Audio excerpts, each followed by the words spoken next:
Welcome back to Rafting Magazine's Fit for Rafting series. And if it's your first time tuning in, thank you for being here. And please make sure you subscribe, hit the bell, make sure you're getting our updates.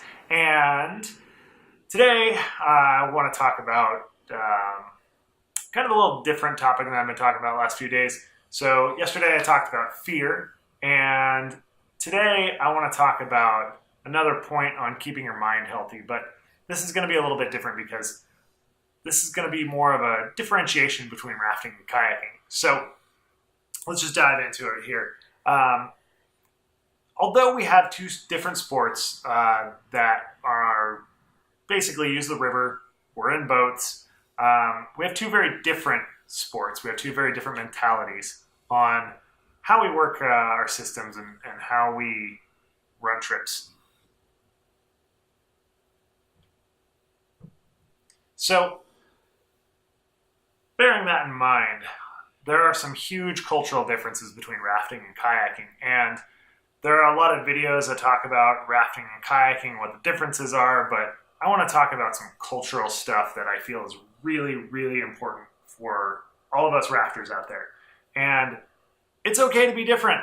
It's okay that we're different than kayakers. We do different stuff. We have different cultures. We have different ideas. We all use the river together. We all get along together.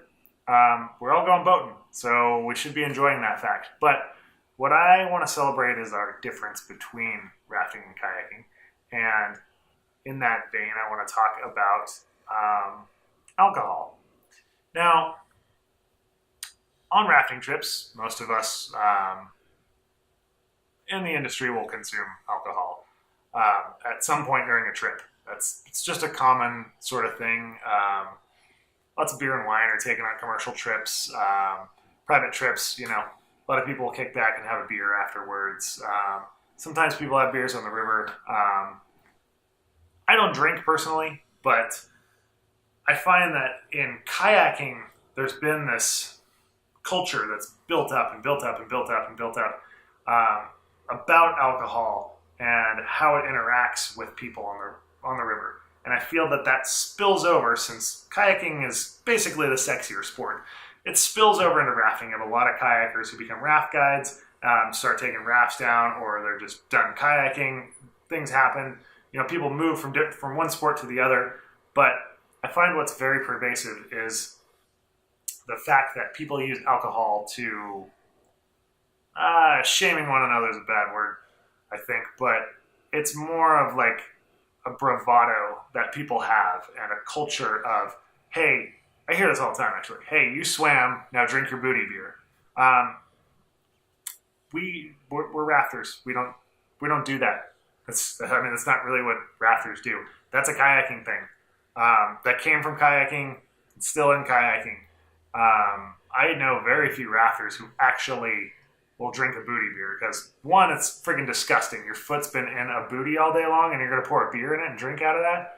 I don't like beer anyway, let alone foot juice. So I'm not going to do that. You will never catch me drinking a booty beer. I can't drink beer. I will throw up. So also, on top of that, it's not just the booty beers. It's in commercial guiding, there's a lot of beer fines, I find. And those things can get kind of out of control depending on the company you work for. When I first started as a raft guide, I worked in a company where the beer fines were crazy. And if you didn't swim someone, you had to pay a beer fine. I've worked at other companies where if you swam, if you dropped your paddle, if you so much as forgot a water bottle, you were buying beers. And that's just insane. And here's why I think all of this is crazy between the booty beers and the beer fines. Using alcohol as a means to get someone to stop doing something is a powerful deterrent. And people will pay their beer fines because they want to be part of the culture and they want to integrate. And this caused a lot of friction for me because I never paid beer fines. I won't drink your beer fines, and I won't buy you beer for what you did. Unless, in rare circumstances, when I'm like, okay, I flipped or some crazy stuff happened and I really want to say thanks to someone.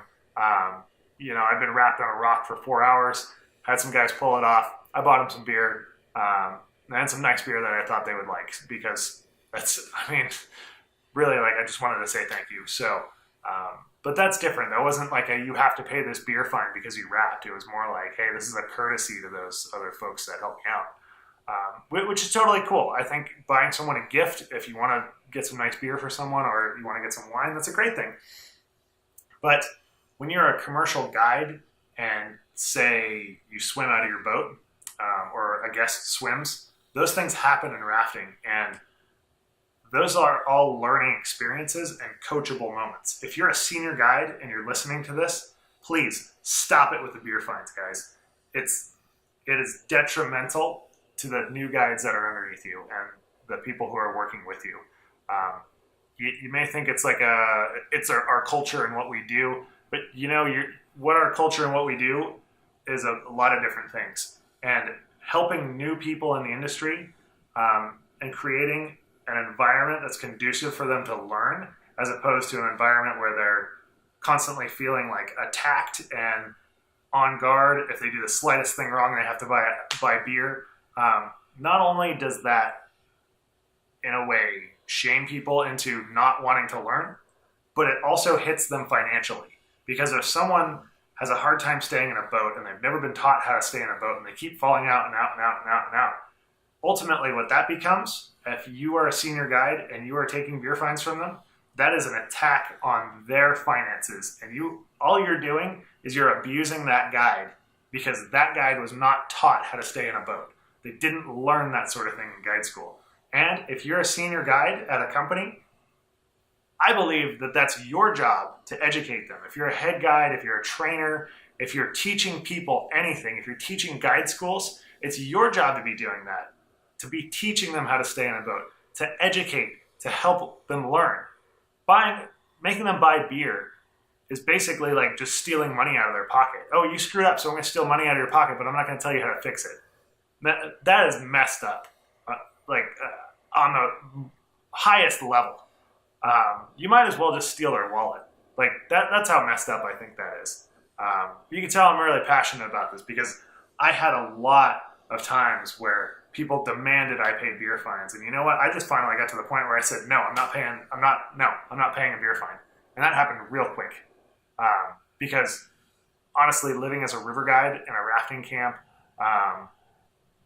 you don't have a lot of money, and if the money that you do have, you're paying into beer fines, you can't buy new gear. You can't take more classes. You can't educate yourself. You can't buy more books on rafting. It just hits you financially. It is not okay. And I think that is one part of river culture that does need to stop. Similarly, bootie beers.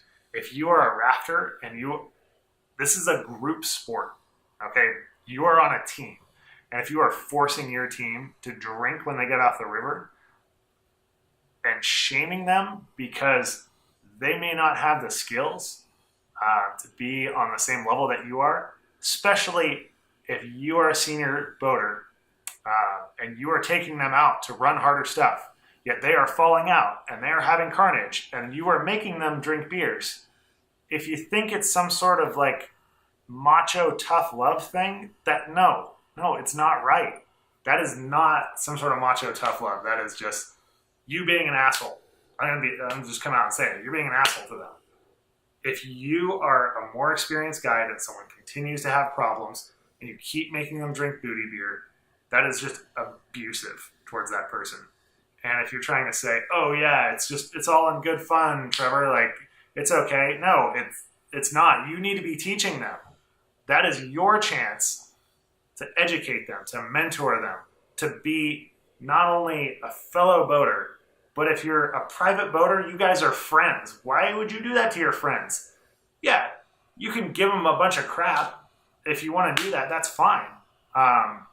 Sometimes those things happen. We're boaters. We have a lot of banter that goes back and forth. But ultimately, I don't think that using alcohol as a means of shaming people into trying to be better or changing their behavior is an appropriate use of that. And if you are if you're a senior guide, if you're someone who's been on the river for a long time, you have the opportunity to mentor these people, and you are the kind of person that other boaters look up to. So be that person. If you're a senior boater, be the person that you want other people to be looking up to. Don't be the person who's saying, "Oh, you swam, drink your booty beer." Don't be the kind of person who, if you're a head guide, don't be the kind of person who's saying, "You have to buy us beer because you screwed up on this thing." What? Take the opportunity to teach that person something, and you guys will become a better team of boaters. This isn't an ultra pervasive thing across the industry in terms of rafting. I mean, a lot of rafters don't do it, but it's just something I want to put out there in your minds as you're becoming a better boater. And if you are a newer boater who is just listening to this, if those folks, if you're in an environment where people are saying, "You have to drink, you have to buy us beer," that's kind of a red flag. I personally would suggest that you try and find another boating group who isn't going to do that to you. And that can be hard. But honestly, if you're a new boater, the boating world is very open. Anywhere you go in the world, if you show up, you're a boater. If you're enthusiastic and you want to go rafting and you make the commitment to do it, people will respect that. So that's, I guess, all I have for you guys today. Just respect one another and try and help other people out on the river. That's my thought. And help them to become better boaters, but don't beat them down financially and emotionally because they screwed one thing up, and you have the opportunity to either learn from it or teach someone. All right, guys. So if you have comments or questions, let me know how you feel about all of this. If you have experienced this, if you do this sort of thing, if it's part of your river culture, if you think it's actually a good idea, I'd love to hear why. Let's start a discussion. Drop that in the comments. Let me know what you think. And please, again, make sure you subscribe, and we will see you guys downriver.